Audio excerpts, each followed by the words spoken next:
এখন কি আমরা এটাকে বলবো জামাত সমর্থিত সরকার?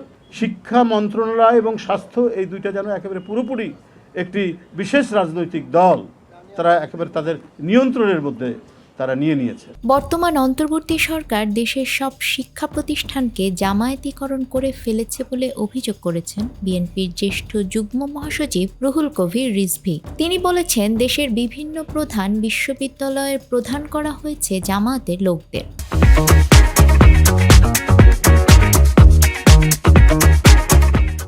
প্রয়াত প্রেসিডেন্ট জিয়াউর রহমানের ৮৯তম জন্মবার্ষিকী উপলক্ষে জাতীয় প্রেস ক্লাবের হলরুমে আয়োজিত এক অনুষ্ঠানে এসব কথা বলেন Rizvi. Diploma engineers association in Bangladesh মঙ্গলবার দুপুরে এ অনুষ্ঠানের আয়োজন করে।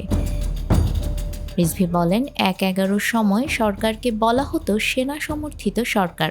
বর্তমান ছাত্র জনতার আন্দোলনের সরকারকে বলা হয় একটি বিশেষ দল সমর্থিত সরকার। এই সরকার সব শিক্ষা প্রতিষ্ঠানকে জামায়াতিকরণ করে ফেলেছে। এটা তো অত্যন্ত ভয়ঙ্কর বিষয়।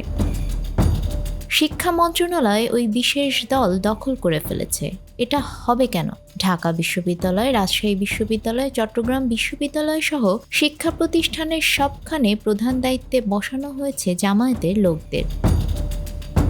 বিএনপির জ্যেষ্ঠ যুগ্ম মহাসচিব বলেন, শিক্ষা প্রকৌশল অধিদপ্তরের ১ নম্বর মেধাবী প্রকৌশলী ছাত্রদল করতেন। তাকে প্রধান প্রকৌশলী করা হয়নি। সেখানে ৫ নম্বর ব্যক্তিকে প্রধান প্রকৌশলী করা হয়েছে, কারণ তিনি ওই বিশেষ দলের সদস্য। প্রশাসনের সর্বত্র ফ্যাসিবাদের লোকেরা এখনো বহাল তবিয়তে রয়েছেন। তাদের কাজই হচ্ছে হাসিনার এজেন্ডা বাস্তবায়ন করা। নিউজ ডেস্ক, আমাদের সময়।